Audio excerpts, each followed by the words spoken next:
اس دعوے کے اندر سچے ہو۔ پھر مالک اپنا فیصلہ سناتا ہے، فرماتا ہے قل کہہ دیجئے لا یعلم من فی السماوات والارض الغیب الا اللہ، کہ نہیں جانتا جو کچھ بھی آسمانوں کے اندر اور زمین کا غیب ہے سوائے اللہ کے۔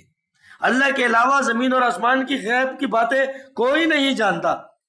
وما یشعرون ایان یبعثون، اور یہ جن کو پکارتے ہیں ان کے متعلق مالک ارشاد فرماتا ہے ان کو یہ شعور نہیں ہے کہ کب انہیں دوبارہ زندہ کر کے اٹھایا جائے گا۔ ان کی کیفیت تو مالک یہ بتا رہا ہے۔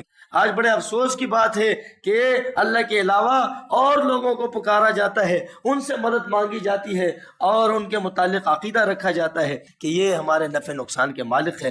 یہ مشرکین مکہ کا عقیدہ تھا کہ ہمارے ان کے آگے اور ان کے اللہ کے آگے۔ سورہ انعام 7واں پارہ مالک ارشاد فرماتا ہے وَيَمْسَسْكَ اللَّهُ بِضُرٍّ فَلَا كَاشِفَ لَهُ إِلَّا هُوَ، جن کو اللہ رب العزت کسی مشکل اور مصیبت کے اندر پکڑ لے کوئی نہیں اس سے چھڑا سکتا الا ہو، مگر وہی چھڑاتا ہے۔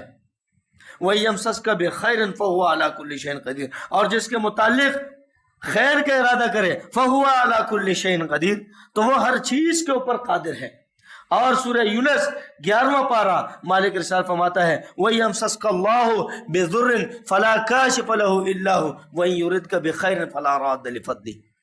پہلا حصہ سورہ انعام کی طرح، اور دوسرے حصے میں فرمایا وَإِن يُرِدْكَ بِخَيْرٍ فَلَا رَادَّ لِفَضْلِهِ، اگر میں اپنے خیر سے کسی کو نوازنا چاہوں تو میرے فضل کو کوئی روکنے والا نہیں ہے۔